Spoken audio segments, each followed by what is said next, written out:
Hi every one. ഇന്ന് നമ്മൾ discuss ചെയ്യാൻ പോകുന്നത് ഫസ്റ്റ് സെമസ്റ്ററിലെ ഹ്യൂമൻ അനാട്ടമി ആൻഡ് ഫിസിയോളജി എന്ന് പറയുന്ന സബ്ജക്റ്റിലെ സെല്ലുലാർ ലെവൽ ഓഫ് ഓർഗനൈസേഷൻ എന്ന് പറഞ്ഞ പോർഷനാണ്. സോ ഈ ഒരു പോർഷനിൽ മെയിനായിട്ട് വരുന്ന ഫസ്റ്റ് പോയിൻ്റ് ആയിരുന്നു സെല്ലിൻ്റെ സ്ട്രക്ചറും ഫങ്ഷനും. സോ ഇന്ന് നമ്മൾ ഡിസ്കസ് ചെയ്യാൻ പോകുന്നത് ആ ഒരു പോർഷനാണ്. സോ ഇതാണ് സെല്ലിൻ്റെ സ്ട്രക്ചർ. നമുക്ക് എല്ലാവർക്കും അറിയാം സെല്ലെന്ന് പറയുന്നത് ലൈഫിൻ്റെ ബേസിക് യൂണിറ്റ് ആണെന്നാണ് പറയുന്നത്. നമ്മൾ ചെറുപ്പം മുതലുള്ള ക്ലാസ്സുകളിലൊക്കെ പഠിച്ചിട്ടുണ്ട്. Cell basic unit of life എന്ന് പറഞ്ഞൊരു ചാപ്റ്റർ തന്നെ ബയോളജിയിൽ ഉണ്ടായിരുന്നു, 8ാം ക്ലാസ്സിലോ 9ാം ക്ലാസ്സിലോ അങ്ങനെയൊക്കെ ആയിട്ട്. സോ സെല്ലെന്ന് പറയുന്നത് ലൈഫിൻ്റെ ബേസിക് യൂണിറ്റ് ആണ്. ഈ സെല്ലുകൾ കൂടി ചേർന്നിട്ടാണ് ടിഷ്യൂ ഫോം ചെയ്യുന്നത്. ടിഷ്യൂസ് കൂടി ചേർന്നിട്ട് ഓർഗൻ ഉണ്ടാകുന്നു. ഓർഗൻസ് ഒരുപാട് ഓർഗൻസ് കൂടി ചേർന്നിട്ടാണ് ഓർഗൻ സിസ്റ്റം ഉണ്ടാകുന്നത്. അങ്ങനെ ഒരു ഫ്ലോ ചാർട്ടൊക്കെ നമ്മൾ പഠിച്ചിട്ടുണ്ടായിരുന്നു ചെറുപ്പത്തിൽ.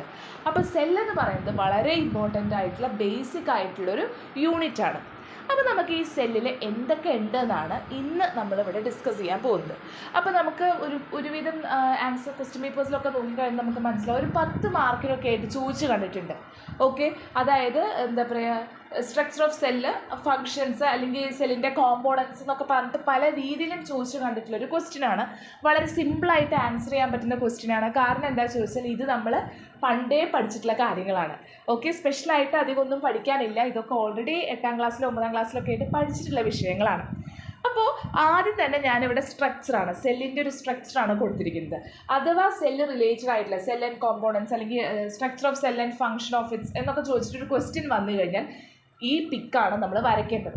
നമുക്ക് HAPയിൽ പിക്ചർ വരയ്ക്കാതെ ഒന്നും മുന്നോട്ട് പോവില്ല. പിക്ചർ എന്ന് പറയുന്നത് വളരെ മസ്റ്റായിട്ടുള്ള കാര്യമാണ്. സോ എപ്പോഴും സെല്ലിൻ്റെ കാര്യങ്ങൾ ചോദിക്കുകയാണെങ്കിൽ, സെല്ലിൻ്റെ കോമ്പോണൻസ് അല്ലെങ്കിൽ സെല്ലിൻ്റെ സ്ട്രക്ചർ, സെല്ലിൻ്റെ ഫങ്ഷൻസും ചോദിക്കുകയാണെങ്കിൽ ഇതാണ്, ഈ ഒരു ഫിഗറാണ് നമ്മൾ വരയ്ക്കേണ്ടത്. Okay, so this is the structure of cell. അപ്പോൾ സെല്ലിലെ ഓർഗനൽസും കാര്യങ്ങളൊക്കെ കൊടുത്തിട്ടുണ്ട്. അതിനു മുമ്പ് നമ്മൾ ഈ ഒരു ഫിഗർ ഞാൻ ആദ്യം കൊടുത്തത്, ഈ ഒരു ഫിഗർ മനസ്സിൽ വെച്ചിട്ട് വേണം ബാക്കിയുള്ള കാര്യങ്ങൾ കേൾക്കാൻ. ഓക്കെ, ഇനി അതെല്ലാം ഡിസ്കസ് ചെയ്തിട്ട് വീണ്ടും നമുക്ക് ഈ ഫിഗറിലേക്ക് വരാം. അപ്പോൾ സെല്ലിൻ്റെ പാർട്സും ആ സെല്ലിൻ്റെ പാർട്സിൻ്റെ ഫങ്ഷൻസുമാണ് ആദ്യം നമ്മൾ ഡിസ്കസ് ചെയ്യാൻ പോകുന്നത്. അപ്പോൾ സെല്ലെന്ന് പറയുമ്പോഴേ നമ്മൾ ഇമാജിൻ ചെയ്യുക, ഒരു വീടാണെന്ന് ഇമാജിൻ ചെയ്യുക. ഒരു വീട്, ആ വീട്ടിൽ കുറച്ച് ഫാമിലി മെമ്പേഴ്സ് താമസിക്കുന്നുണ്ട്. ആ വീട്ടിൽ വളരെ വിലപിടിപ്പുള്ള സാധനങ്ങൾ ലോക്കറിലൊക്കെ ഇരിപ്പുണ്ട്. അങ്ങനെ ഉള്ളൊരു വീടാണ്. അപ്പോൾ ആ വീടിനെ പ്രൊട്ടക്റ്റ് ചെയ്യുന്ന ഒരു ഫസ്റ്റ് ലൈൻ പ്രൊട്ടക്ഷൻ എന്തായിരിക്കും? നമ്മുടെ മതിലും ഗേറ്റും ആയിരിക്കും, അല്ലേ? അതായത് ആ ഒരു ഫാമിലി മെമ്പേഴ്സ് അല്ലാതെ വേറൊരു പുറത്തുനിന്ന് ഒരാൾ ആ വീടിൻ്റെ ഉള്ളിലേക്ക് കിടക്കണമെങ്കിൽ ആദ്യം മതിലും ഗേറ്റൊക്കെ കടന്നിട്ട് വേണം വരാൻ. കറക്റ്റ് അല്ലേ പറയുന്നത്? അപ്പോൾ ഒരു സെല്ലിൻ്റെ മതിലും ഗേറ്റൊക്കെയാണ് പ്ലാസ്മ മെംബ്രെയിൻ എന്ന് പറയുന്നത്. ഓക്കെ, അപ്പോൾ പ്ലാസ്മ മെംബ്രെയിൻ എന്ന് പറയുന്നത് ഫ്ലൂയിഡ് മൊസൈക്ക് ലിപ്പിഡ് ബൈലെയർ ആണെന്നാണ് പറയുക. ഫ്ലൂയിഡ് മൊസൈക്ക് മോഡലാണെന്നാണ് അതിന് നമ്മൾ ചുരുക്കി പറയാറ്. അതിനെക്കുറിച്ച് കൂടുതലായിട്ടും നമ്മൾ നെക്സ്റ്റ് സ്ലൈഡ്സിൽ പറയുന്നുണ്ട്. So fluid mosaic lipid bilayer ആണ്. ലിപ്പിഡ് ബൈലെയർ എന്ന് പറയുമ്പോൾ അവിടെ ഫോസ്ഫോലിപ്പിഡ്സ് ഉണ്ട്, കൊളസ്ട്രോൾ ഉണ്ട്, ഗ്ലൈക്കോലിപ്പിഡ്സ് ഒക്കെ ഉണ്ട്. ഈ ഒരു പ്ലാസ്മ മെംബ്രെയിന് മെയ്ഡപ്പ് ചെയ്തിരിക്കുന്നത്, അതായത് ഉണ്ടാക്കിയിരിക്കുന്നത്, നമ്മൾ മതിലുണ്ടാക്കിയിരിക്കുന്ന ഇഷ്ടികയും അല്ലെങ്കിൽ കരിങ്കല്ലൊക്കെ വെച്ചിട്ടാണെങ്കിൽ ഈ ഒരു പ്ലാസ്മ മെംബ്രെയിൻ ഉണ്ടാക്കിയിരിക്കുന്നത് എന്തൊക്കെ വെച്ചിട്ടാണ്? ഫോസ്ഫോലിപ്പിഡ്സ് ഉണ്ടാവും. അതായത് ഒരു ലിപ്പിഡ് ബൈലെയർ ആണ് ഈ പ്ലാസ്മ മെംബ്രെയിൻ എന്നാണ് പറയുന്നിരിക്കുന്നത്. അതിലെന്തൊക്കെ ഉണ്ട്? ഫോസ്ഫോലിപ്പിഡ്സ് ഉണ്ട്, കൊളസ്ട്രോൾ ഉണ്ട്, ഗ്ലൈക്കോലിപ്പിഡ്സ് ഉണ്ട്. അതേപോലെ തന്നെ സ്റ്റഡഡ് വിത്ത് പ്രോട്ടീൻസ് അവിടെ വരുന്നുണ്ട്. അതേപോലെ തന്നെ സറൗണ്ട്സ് സൈറ്റോപ്ലാസം. അത് നമ്മൾ സൈറ്റോപ്ലാസം എന്താ നെക്സ്റ്റ് നമ്മൾ പറയും, അപ്പോൾ നമുക്കത് മനസ്സിലാവും. അപ്പോൾ അങ്ങനെയാണ് പ്ലാസ്മ മെംബ്രെയിൻ എന്ന് പറയുന്നത്.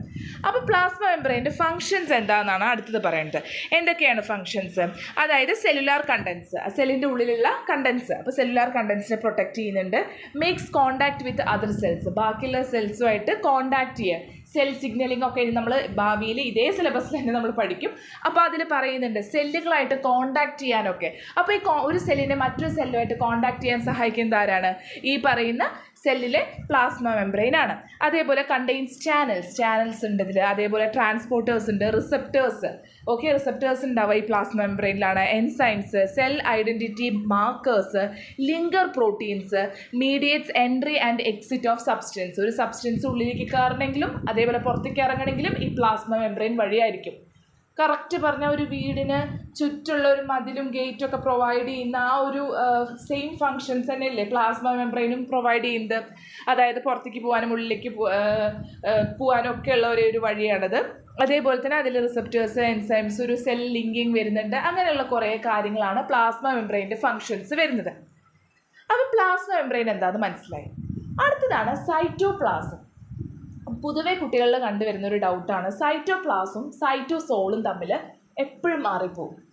അപ്പോൾ എന്താണ് സൈറ്റോപ്ലാസം ചോദിച്ചു കഴിഞ്ഞ് കഴിഞ്ഞാൽ, cellular contents between plasma membrane and nucleus. ന്യൂക്ലിയസും പ്ലാസ്മ മെംബ്രെയിൻ്റെയും ഇടയിൽ ഉള്ള സെല്ലുലാർ കണ്ടൻസിനെ നമ്മൾ സൈറ്റോപ്ലാസം എന്നാണ് വിളിക്കുക.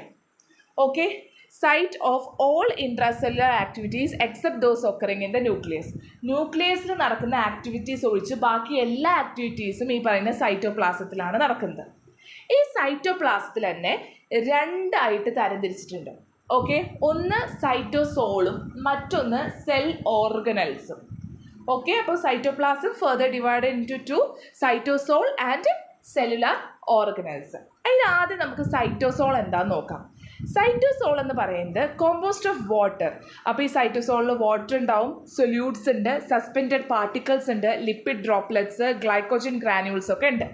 Within the cytoplasm is a cytoskeleton, a network of microfilaments. അപ്പോൾ മൈക്രോഫിലമെൻറ്റ്സ്, ഇൻ്റർമീഡിയറ്റ് ഫിലമെൻറ്റ്സ്, മൈക്രോ ട്യൂബ്യൂൾസും ഒക്കെ ഈ പറയുന്ന സൈറ്റോസോളിലുണ്ട് എന്നാണ് പറയുന്നത്. ഈ മൈക്രോ ട്യൂബ്യൂൾസും കാര്യങ്ങളൊക്കെ എന്താണെന്ന് ഫർദറായിട്ട് നമ്മൾ സ്ലൈഡ്സിൽ പഠിക്കുന്നുണ്ട്. ഓക്കെ, ഇനി ഈ സൈറ്റോസോളിൻ്റെ ഫങ്ഷൻസ് എന്താണെന്ന് നോക്കി നോക്കാം. ഇതിൽ ഫ്ലൂയിഡാണ്. Fluid in which many cells metabolic reaction ഒക്കെ. ഒരു സെല്ലിൽ ഒരുപാട് മെറ്റബോളിക് റിയാക്ഷൻസ് നടക്കുന്നുണ്ടാവും.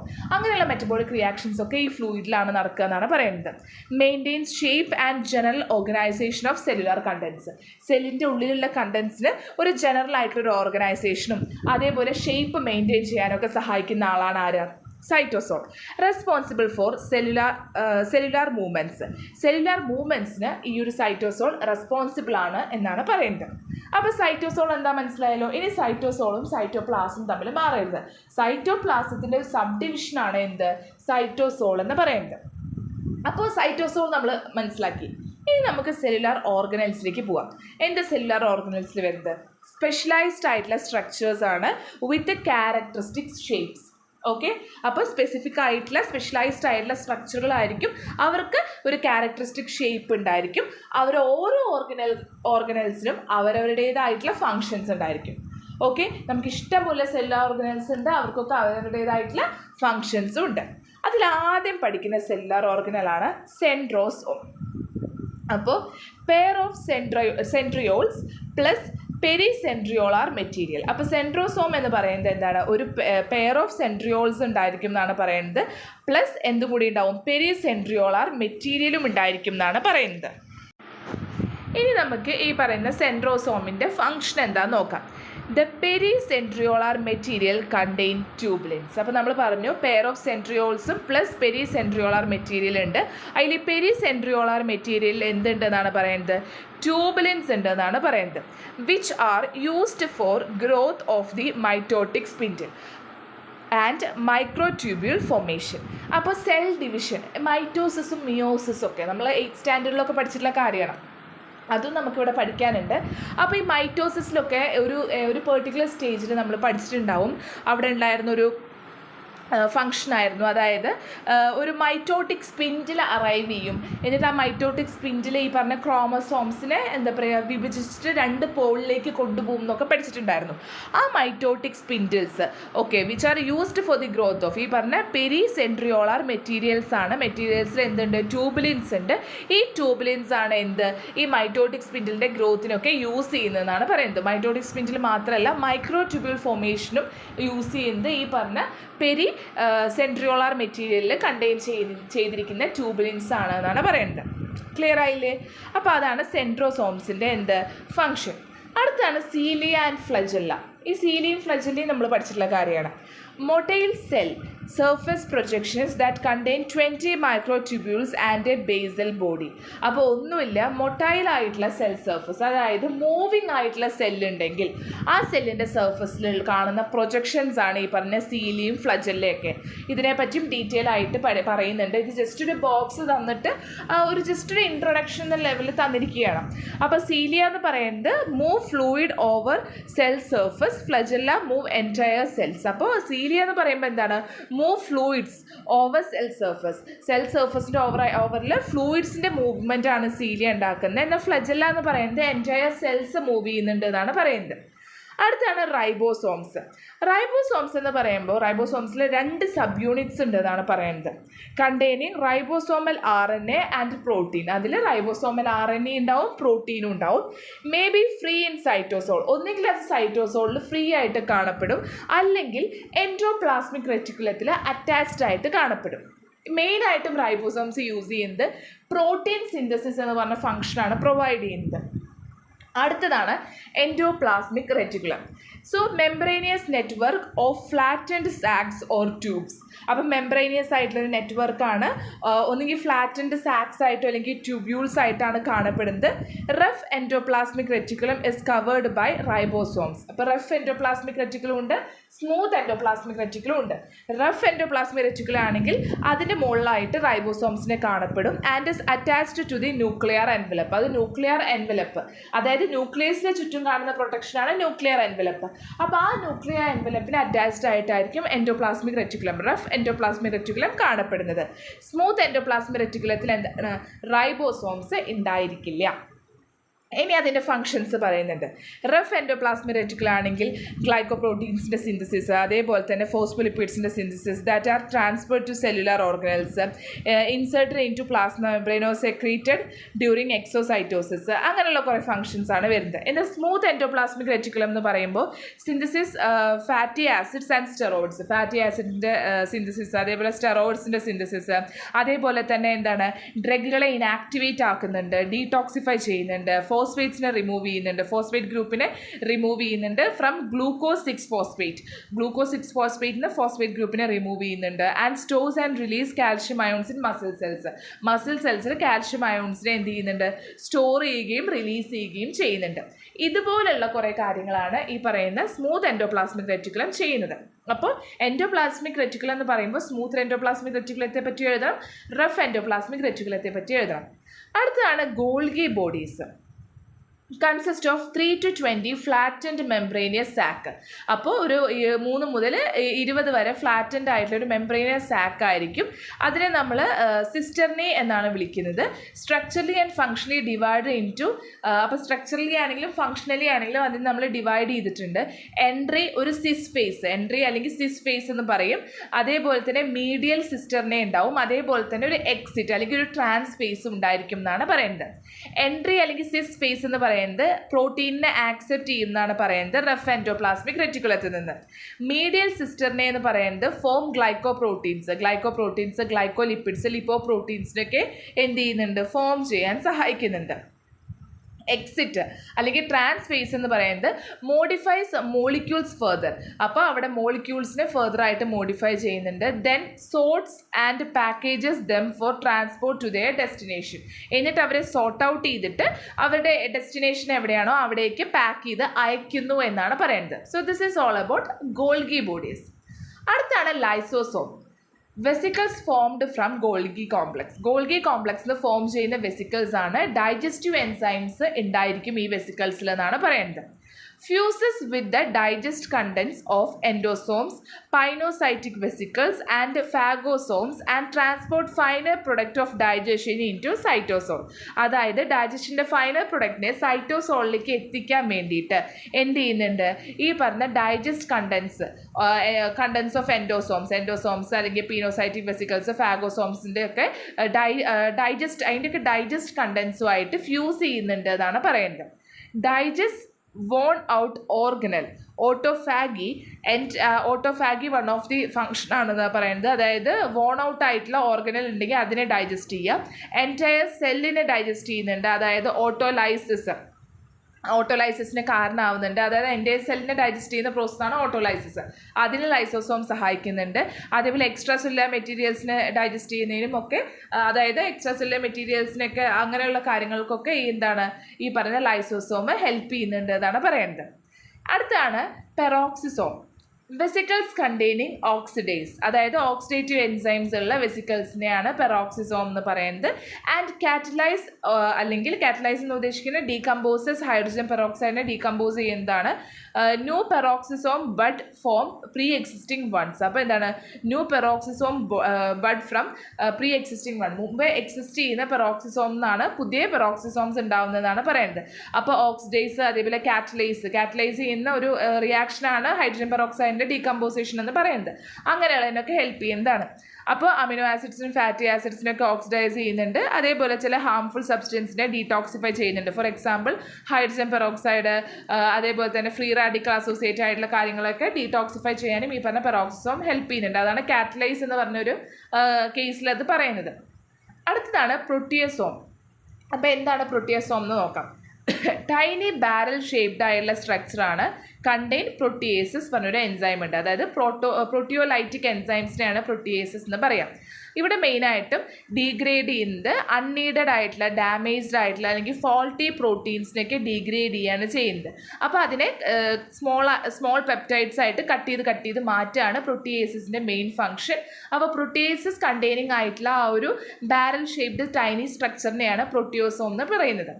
അടുത്താണ് മൈറ്റോകോൺട്രിയ അല്ലെങ്കിൽ മൈറ്റോകോൺട്രിയോൺ എന്നാണ് പറഞ്ഞിരിക്കുന്നത്. മൈറ്റോകോൺട്രിയ സിംപ്ലി അതിലെന്താണ് ഒരു ഔട്ടർ മെംബ്രെയിൻ ഉണ്ടായിരിക്കും, ഒരു ഇന്നർ മെംബ്രെയിൻ ഉണ്ടായിരിക്കും, അതേപോലെ ക്രിസ്റ്റിയ ഉണ്ടായിരിക്കും, മെട്രിക്സ് ഉണ്ടായിരിക്കും. ന്യൂ മൈറ്റോകോൺട്രിയ ഫോം ചെയ്യുന്നത് എവിടെ നിന്നാണ്? പ്രീ എക്സിസ്റ്റിംഗ് ആയിട്ടുള്ള മൈറ്റോകോൺട്രിയ എന്നാണ്.